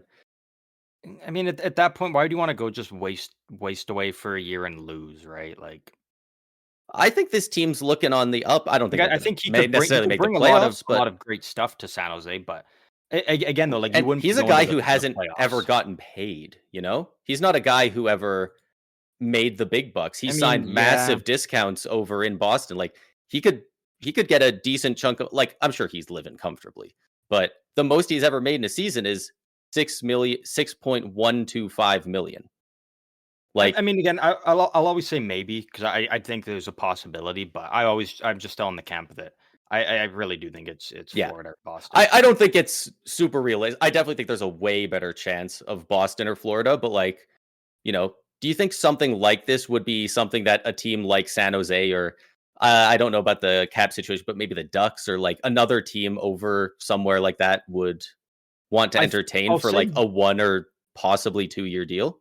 I'll say maybe because I think it really depends on the free agent class, right? Like if you look at some of the bigger names, like if Tavares and Marner both resign with Toronto, if Ehlers resigns with Winnipeg, whatnot, like if a lot of those bigger names kind of already are off the board and there's not that much going into free agency day. Again, for a team like San Jose, who they're gonna have like probably, anywhere from 30 to 30, yeah, around 30 million cap space that they're gonna have to spend. Then yeah, I think it's definitely more realistic because you've got to get to the cap floor. So, and if you avoid the of having to sign guys to longer deals that aren't part of your future, and you can just do a 1 year deal that gets you to the cap floor and whatnot. I think it's possible. Yeah, Yeah. 100%. I think a deal like that would just be fun to bring a guy in and just, hey, you're here to help us work for the future. I'm sorry. We know you like to win. You're not here to win. You're here to help these guys learn how to win, and we're paying you a fuck ton of money to do it. Eh, Yeah. And I think that might be a fun thing. I have no idea what it would look like having the Milk and Cookie Boys playing on the same team with a guy like Marchand, but Yeah, would be wild. Would be wild. something like that could be fun. Something about the Ducks. I think it works a little bit less well for their setup, but Marchand, something about him, I can picture it in a Ducks jersey. Yeah, I could definitely see it. Fits the vibe. You've got Trouba, you've got Gudis, bring Marchand in and just create havoc. Could Yeah, be fun. jeez. Um, And they're all playing on the penalty kill too. That'd be annoying as hell. but we should move on here. Yeah, Moving to our Western and Eastern Conference previews. Just gonna make sure I got this beautiful timestamp right. I do. Lovely. nice job. So before before we jump into the uh, previews and predictions, because again, this probably won't go super long. The thing I was gonna say earlier, but I held on to it. So going into the playoffs, what's the number one thing that fans always complain about? I'll The tell you, playoff format. the playoff format, the playoff seeding. Oh, we want the 1 versus 8. We don't like this new way. And why do they not like this new way? Oh, because we get these Stanley Cup final, we get these Eastern Western final matchups in the first round. Yeah, well, you're wrong this year. You know why? Carolina finished 4 in the East. Florida 5. That would have been a first round matchup this year. They're playing Eastern Conference Finals. Over in the West, Dallas, 3rd in the West in the regular season. Edmonton, 6th. They're facing in the Western Final. That would have been a first-round matchup this year. I don't know about other years, but for this year, boom, that argument is invalid for this year, and I won't hear none of it. It Just this year. ended Next up year, work. I'll revisit and I was gonna probably be say, on board, but this year, because I know leading up to the playoffs, I had that in my head because I was like, unfortunately, a lot of the matchups do look good, but they just ended up looking good this one time out of several years of it being annoying. And we did still get quite a few, we got Tampa, Toronto, or Tampa, Florida again. We got the Kings versus the Oilers for the 4th year in a row. Like, yeah, it definitely shook out in a fun way to watch for the vast majority of it. But it's the exception to the rule. It kind of happened that way. yeah, More often than not, it's less fun matchups. it usually doesn't work out that way. But this year, I'm just saying, But can't it complain did about this year. It's the 1 year, so we're always gonna take our little licks when we can get them. What series do you want to start off with? We've been Okay, talking the about East or the the East West? for a bit. Let's go back to the West. All right, over to the West. So yeah, the Dallas Stars against Edmonton Oilers. This is going to be a fun series. I have no idea how this one's going to go. This Rematch of last year, by the way, for those who forgot. Of the Western Conference Finals. Yeah. I mean, makes sense. Yeah, they've been at the top of the game for at least 2 years. Oh, this Dallas team is so good. They're so deep. They don't have a weak position. Like, I guess their defense at depth is kind of weak, but even then it's still good. It's just not great like their goaltending or their forwards, but it's such a solid squad. And then you got Edmonton, which they could sweep. There's not a team in the league that they couldn't sweep in a 4-game series if their top guys get hot. Mm-hmm. Like there's any of the other 3 teams remaining, they could legitimately sweep any of them if I think their any top team guys go off. this, honestly, I think any team has the ability to pull off. Like the Final Four are all just phenomenal teams. Yeah. In their own different ways, which makes it kind of exciting. Like none of these teams you look at and you're like, oh, they're the same. It's like they're all different. They're very different, And actually. Yeah, like yeah, Edmonton got the upper hand on Dallas last year, winning in 6 games to go in the Cup final. Again, even though it's only a year later, they feel like different teams now. Though, like you look at Edmonton, it's like their depth was decent last year, but like their depth wasn't going crazy like it was this year. Um, you feel maybe a little bit more comfortable with the goaltending now, based on the way the Vegas series ended. You look at Dallas, like yeah, you don't have guys like Joe Pavelski anymore, but then you look and it's like you got you Wyatt got Johnston Mikko coming up. Rantanen. Yeah, you You got got Wyatt Rantanen. Johnston, who's taken that next step when we didn't think it was possible with the way he played last year. You got Mikael Granlund, who's already got a hat trick in the playoffs here. Like it's again, it's only a year apart from when these teams played, but it just feels very different. It feels like a completely different series this time around, and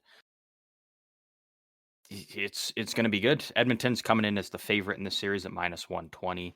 Dallas the underdog at +100. Dallas getting home ice advantage, so they've had a little bit of time to stay at home and rest after Game 6 against Winnipeg. Oilers have been resting for a bit.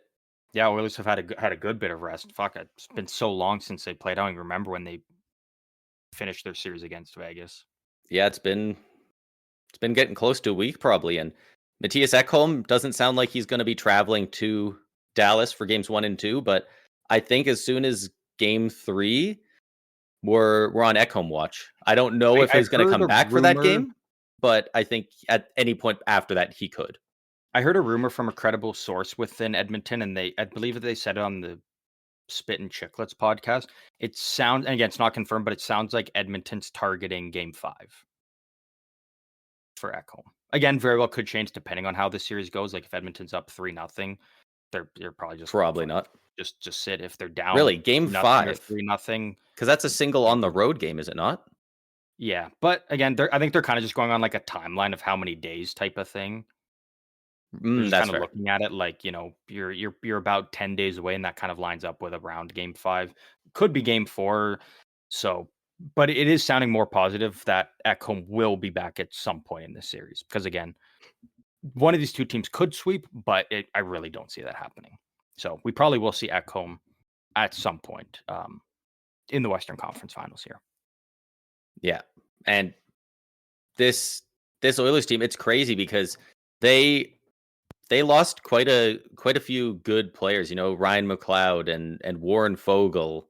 Like they lost some decent talent in the last offseason, but so many of their guys came back for dirt cheap. Like Janmark at 1.45 is so good. Corey Perry for just over 1 mil. Connor Brown for 1 mil even. Like they're getting great value out of some of those guys.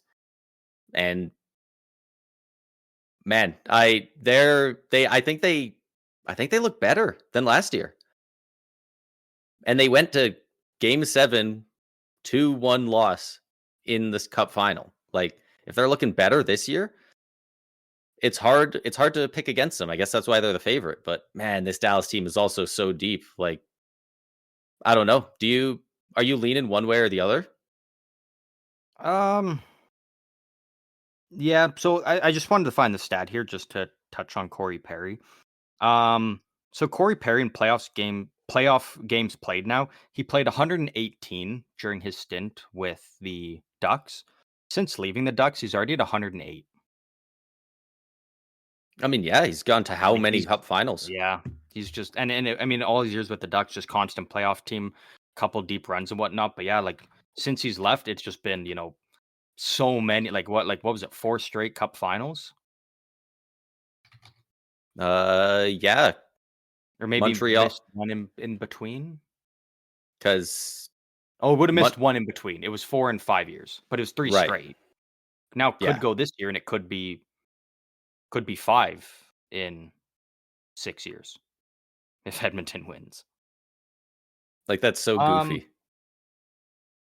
it's so tough again because you know, a lot of people ask, they're like, "Well, Edmonton won in 6," but it's like, again, it just feels like a completely different series in my mind. Um, I feel like I'm still kind of leaning Edmonton just on the way that that team is rolling right now, and I feel like maybe in areas that Dallas maybe had the advantage more so. Not really against Colorado, but more against Winnipeg isn't quite there as much with Edmonton. Um, but the biggest thing is the goaltending, right? Assuming we get the Jake Ottinger that we've seen in previous years, we've seen the playoffs here. He's going to go out there and do his thing and be one of the best. It really comes down to for Edmonton, Stuart Skinner. Can he Yeah, Can he put up back-to-back shutouts? Can he get a shutout? Can he have a 1 goal against game, a 2 goal against games? Like, he's shown that he can, and it's now just a matter of can he continue doing that? Um, are we doing are we at the point of doing final predictions here for the series? I think so. Is that where we're at? Um, I'm going Dallas in 7. Okay, It's if it's so difficult to go against this Edmonton team again with McDavid, Draisaitl, Bouchard, the way that they're going, the way this team is rolling. I think Dallas finds a way to squeak it out, and it very well could just potentially come down to uh, goaltending. Like that very well could just be the difference maker yeah. I mean, in that's this the hole in series. their And team. Despite the yeah, back-to-back shutouts, like he didn't play for any of the wins in the first round because he wasn't good enough in those first two. like And as good as Dallas's forwards are in their defense, I think their biggest strength is in the net with Jake Ottinger. And you look at Edmonton, how good their forwards and defense are. Their biggest weakness is their goaltending, yeah, and I uh, really think it's going to come down to that. I think yeah, it Farrell could be Ottinger makes a save at one end, and then Dallas immediately comes down and scores. And then yeah, that's just the biggest thing that I think it'll come down to. So yeah. it's And going to be a close not series. It's going to be a dogfight, but I'm going Dallas in 7. Yeah, and not for nothing. If Jake Ottinger were to go down or something, they have Casey DeSmith as the backup, who had like a It was like a 927 over the regular season this year. Obviously in backup number of games, but I mean, that's pretty good for a backup. Most people have a backup with an 895. So, even having that just little buffer there is really nice. I want to be leaning towards Dallas in 7, but I very consistently for the past 2 or 3 years now have been saying that Connor McDavid will win a Stanley Cup. It's a matter of when, not if. This guy is too good to never win a Stanley Cup. And it's in Edmonton. Probably, but regardless, he's going to win one somehow. If he has to start his own team and win it, he'll do it. And just for that, I don't want to bet against this absolute Terminator on skates. So I'm going to go with the Edmonton Oilers in 7. Even though I feel like it maybe kind of feels like Dallas's year, but nope. When you're McDavid and you haven't even won one yet, every year's got to be your year.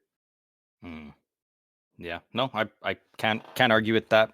One bit. I was so torn. It came down to had to make a split decision, and went with Dallas. Could have easily just gone with Edmonton. Yeah. But looking forward to that series. I think it's going to be great. So, I do have one little bit of trivia that I just found here for this series. Specifically Corey Perry, who you were just talking about. You said a lot of big numbers about him playing in the playoffs. I decided to look up the all-time playoff games played leaders for the NHL. Corey Perry is 9th all-time in playoff games played with 226. If this game, we just both picked it to go to 7. So if it goes to 7, he will have 233 games played.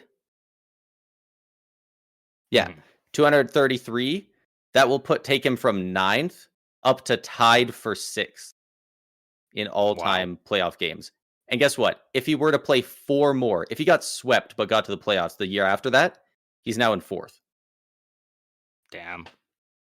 So if they win, even if they just win out this year, if they just only play 8 more games, they win them all, they win the cup. 8 more, he's tied with Mark Messier for 4th all time. Yeah, that's pretty incredible. If he goes on he's getting up there, but like you said, we might be looking at 5 times in the last 6 years. If he goes on another decent run, he might break the all-time record. Number 3 is Patrick Waugh. He's the only goalie really anywhere up here on the list. Brodeur's down at 20. Waugh is at 3rd. He's got 247. Then there's a bit of a jump to the top 2. Lidstrom and Chelios, 263, 266. So Corey Perry currently is 40 games back of the all-time record. That might be a cool record to see broken. I don't know if he'll do it. It's so hard to tell because, I mean, he signed with Chicago the other year. It looked like he wasn't going to play another playoff game. And then here he is now. Yeah. But we are a little bit crunched for time, so let's move on over to the Eastern Conference Finals. The Florida Panthers against the Carolina Hurricanes. Florida is coming at the favorite at -130. Canes are the underdog at +100. But Carolina, they get home ice advantage in this series by 1 point over Florida in the regular season. Oh wow! What are your thoughts here? I think these are 2 really good teams. I don't think that Carolina has been tested as hard as the other 3 teams that are remaining in these playoffs. I think Washington's a great team, but I think Carolina handled them pretty well, and then I think they dominated play a lot against the Devils. They've got a lot of rest, which I think helps them. I just don't think that they match up well against this Panthers team. I think they like a lot of perimeter shots, and I think they've just got so many good defensive forwards, specifically, not just the defensemen. And they've got Bob in the crease. I think they're going to have a hell of a time getting too many pucks through, getting the room to take those perimeter shots that I feel like they're going to have to make a lot of changes to their play style to try and beat this team. And And their play style is literally what got them to this point. it really is. But it did also get them there with only 2 losses en route to a conference That is final. true. Like That is true. they, if this team can adapt and, guys like Alexander Nikoshin, if he can come in and be not even a game breaker, just come in and be a presence, another offensive threat that they have to deal with, like take a bit of pressure off some of the top guys. I think they could make it into a good series, but as it stands, I think Florida is just kind of matches up well against them. It's not even really outclassing them in raw skill. Mm-hmm. They've just kind of, it seems like they're set to win the chess match. Yeah, I mean, I'm right there with you. I really do like the makeup of this Carolina team, especially still getting here, despite, again, what was your best player at that moment in Martin Hs. You move him out for Mikko Rantanen, and then you end up moving on from Mikko Rantanen. You did get Stankoven, who's been good, and I don't know if Stankoven's the first player, but in his first and second year in the NHL, he's played now in both the Western Conference Final and the Eastern Conference Final, which is pretty cool. I'm not sure if any other players done that or how many, but Stankoven can say that he's done that. I believe I saw that he's the first to do it in back-to-back years, with different teams. One, it would also be like it's his first 2 seasons in the league.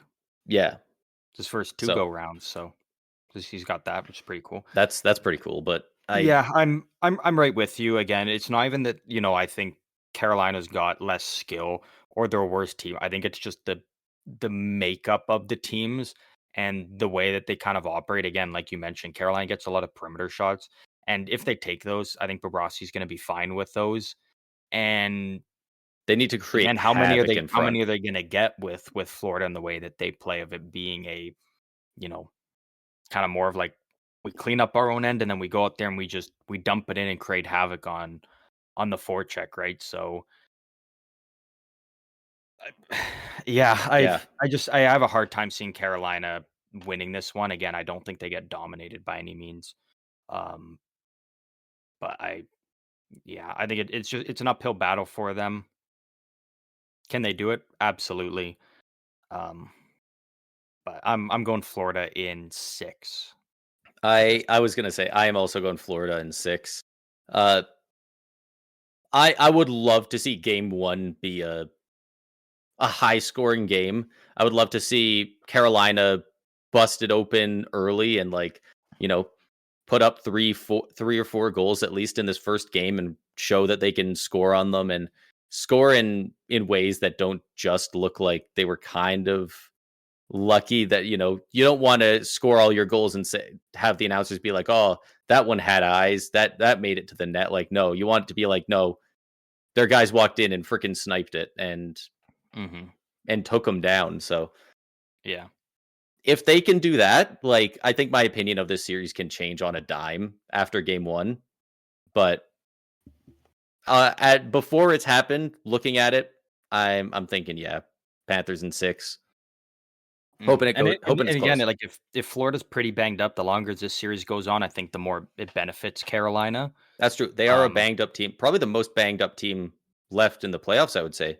Well, I guess yes, easily, really. Are there any yeah, major injuries other than Ekholm? Ekholm with Edmonton. Yeah, no. And Dallas has meanwhile, got their guys back. Carolina's looking good. and the Panthers, like, they have a lot of guys that look injured. Kachuk, I think Bennett might be injured a bit as well. Like, uh, who is it? I don't think Ekblad's at 100%. Forsling definitely isn't at 100%. He does not look like himself very much out there. He's, they're obviously winning, but Forsling specifically, he's kind of been underwhelming so far in these playoffs. So, Mm. you know, it's kind of crazy to say it about this Panthers team, but maybe they want to go in there and start the series heavy against Florida. Maybe the Hurricanes Yeah, need to go in there and really they be the ones to set the physical tone. Yeah, and that might be their game plan if that's the way to beat this Florida team. I mean, you do what you got to do to win. But those are So kind of my you've thoughts on it. we both got Florida in 6. Before we wrap this up here, I just want to throw something out there. And some people might like it, some might not, but I want you to just walk with me for a second. Just walk with me on this little journey I'm going to take you through.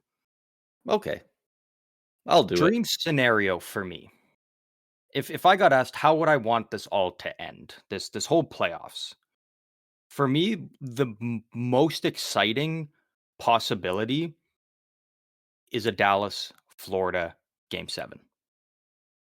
And for multiple reasons. First of all, Peter DeBoer at the time, maybe after, I mean, if the series goes the way predicted, would be 10-0, but is currently 9-0 in game 7s. Paul Maurice is now 6-0 in game 7s across his career. So both coaches potentially would be going in. Well, I guess they would be if it came to that, would be going in both undefeated in game 7s. Secondly, I've made it very well known that I just like chaos around the league. I like seeing big moves happen. I like seeing shakeups, and I would love to see it where the two teams in the finals are teams that went all in, that gave away their prospects, their first round picks, all that to go out and get guys. You look at Mikko Rantanen, won game 7 for Dallas against Colorado to move on. The two of the three biggest reasons Florida won game 7 was Brad Marchand and Seth Jones. So seeing the two teams that kind of really went out and um, just put their nuts on the table and was like, we're selling off our futures to win now. To see them go might inspire more teams to be like, shit, like this is the way to do it. We can't be stingy with our picks. Looking at you, New York Rangers, to just go all in and don't be afraid to move pieces if it means you've got a chance to win it all. So for me, I think that would just be incredible to kind of see it all that way and create a little more chaos around the league and see two juggernaut teams and two head coaches that one would have to fall into game 7. Yeah. Um. That's just Would my feeling about it, but no, for sure. Would the Oilers and Hurricanes be a rematch of the finals? Was that the yeah, finals in 2006? Like yeah. that's a 19 years ago Cup final rematch, and that's probably the lamest final. And that speaks to how good these finals would be no matter what happens because there's so many storylines. If you get Mhm, Florida Edmonton, it's a rematch of last year of one of the most brutal, probably the most brutal failures in the playoffs we've ever seen in the past like at least a decade barring Toronto, but those are in early rounds. Like mhm. that would be an incredible matchup. McDavid versus Florida too. You'd have like Dallas, Florida would just be an incredible matchup. So much And just two skill throughout the juggernaut lineups, teams, two of the best head coaches in the league. teams that went all in. And what's the other option? Oh, the the Miko Rantanen Revenge Tour Part 2. He did it to Carolina. He did it to Colorado. Now he could do it to Carolina. Like that would be so fun to watch as well. Like no matter what we get, it's gonna be fun as hell. And I'm very glad that there's not really a bad matchup. I at this point, I'm fine with pretty much anyone other than Florida winning. I'd rather not see them win, but like I wouldn't mind Carolina winning. I wouldn't mind the Stars or the Oilers winning. Like I You're want just as long as Florida doesn't. Yeah, I hear you. pretty much at this point. Like Would it be more I like a satisfying lot of the for guys on Dallas and I McDavid has to win one at one point. I don't like a lot of the guys in the management level of Edmonton. So it's kind of like I want McDavid to win, but like I don't want Stan Bowman to come back and win one. But yeah. I'm gonna ask you this because we don't have a lot of time here, so this will be quick. Um, as a because you're a Tampa fan, so obviously you don't like Florida for that and among other reasons. Would it be yeah, more satisfying for you to see Florida go out in round 3 against Carolina here, or to lose in the Cup final and go 1-3 in the past 3 years in the Cup final, or 1-2, sorry, 1-2 in the past 3 years? I think personally, I would think it's more satisfying if they went out in the third round because I think a lot of Panthers fans, if they went out in the in the finals, they would be like, we got back to the finals. No matter what team they face, they're facing an incredible squad out of the West. Yeah. I think, and above all, I think Panthers fans are already putting it on their calendar. I don't think there's any Panthers fans going, fuck, we got to worry about the Hurricane. I think they think it's going to be a 5-game series or a 4-game series. I think they're really confident against them. And I mean, we both picked Panthers in 6, but I think Carolina winning. Carolina is, I think it's pretty safe to say they're the most slept on team left to win. They probably have the worst odds left out of the final 4 to win. But I would love to see them beat those odds because they've been good for a while and they need to get over that hump. And they've been beaten down by Florida a couple times recently in the playoffs as well, which I think is kind of lends to Panthers fans feeling like they can do it again, right? Yeah. So I mean, Carolina. I think that would be fun. Carolina's got the lowest odds to win the cup out of the 4 remaining teams here, but when he's been hot, Freddie Anderson's been the best goalie in the playoffs up to this point, at least stats wise. And they've got the deepest blue line out of all 4 teams remaining. So they've had the deepest blue line in the league for 4 or 5 years at this point. Like they've for several years at this point had like healthy scratched guys that would be bordering on the top 4 on a lot of teams. Like their defense, I don't know if it's the drafting or if they develop them well or both, but it's just crazy. And then they add a guy like Nikishin. Like that's crazy. And also, it would be fun to see Brent Burns go to the finals. Yeah, you know what? Yeah, that's why I'm always kind of like I'm not the biggest Carolina fan, but I'm always watching. I'm like, yeah, you know what? Burns, he's still going on runs. He's still trying to get it done, and I got to respect that. I always love cheering for not only former Sharks still going on the plus because like Burns is kind of like the last. He actually is. He's kind of the last of that big core that sounds that's even playing. Thornton, Marlowe, Couture's even retired. Pavelski's retired. Pavelski's out. I mean, Vlasic's still playing, but it's too bad Pavs didn't come back one more year. Could you imagine Rantanen Revenge Tour and the 2 Sharks? Like at the end of this year, it would be like Burns is probably retiring. Pavelski definitely would be if he came back for one more year. Burns has one more year. I think he's got at least one more year. I don't know if it's with Carolina, but I think that would be crazy to watch them play for a cup, and like one of them is gonna get it. Yeah, I'd be so torn, man. That'd be tough. But I don't have to live through that moment because it doesn't exist. Will never exist. Sharks fans continue to live in misery. But that does wrap it up for this episode. That is our wrapping up of round 2, previewing predictions of round 3. Eastern Finals, I believe, is the one that kicks off tomorrow on the Tuesday. West after that. Games rotating every day, so we're going to get lots of good hockey here over the next while. And then before we know it, man, we're going to be in the Stanley Cup Final. It's coming down to it. It's right into the draft. It's right into free agency. Like we are in, like we're not even cruise control. Like we're just pedal to the metal. We're going. We're going to have lots of great content coming out here. Am I crazy to think that the playoffs take longer usually? Like it feels like we've motored through the first 2 rounds. See, but I kind of felt like that. But then I looked last time, I'm like, yeah, man, we flew through it. Like once you're in it and it's just going, and you've got games every day, it goes fast. It flies. Like it feels like it should be long because you're like, damn, so many series and it's 7 games potentially and whatnot, and every series has to be done before we move on to the next round, and it goes quick once you're in the thick of it. And you got games to watch every day, which helps. Yeah. Well, this is the one day we had none, but yeah, that's fine. We need a bit of a break, and we could actually get this episode out in our preview predictions before games actually started, unlike round 2. But if you want to let us know your previews, or not your previews, your predictions for round 3 or potentially your Stanley Cup final matchups or who you think is going to win the cup, you can do so through any of our socials. Links are down in the description across all episodes, all platforms. Braden, as always, final thoughts. Final thoughts. These last 4 teams are all so good. They all deserve to be here, and it's going to be so fun watching them duke it out. I'm gonna final thoughts. I'm gonna give another little bit of trivia because it's in front of me and I saw it.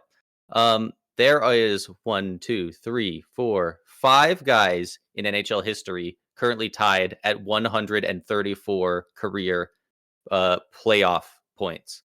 Quite a few legends here. You got Brendan Shanahan, currently Corey Perry, Guy Lafleur, Jumbo Joe Thornton, and with way less games played than all of them, Connor McDavid. Stud. Some legends that sitting at 134 at the moment. Absolute stud. Studly group of fellas right there. But yeah, that will wrap it up for this episode. Once again, hope you all enjoyed. And as always, we will see all of you out on the ice later this week.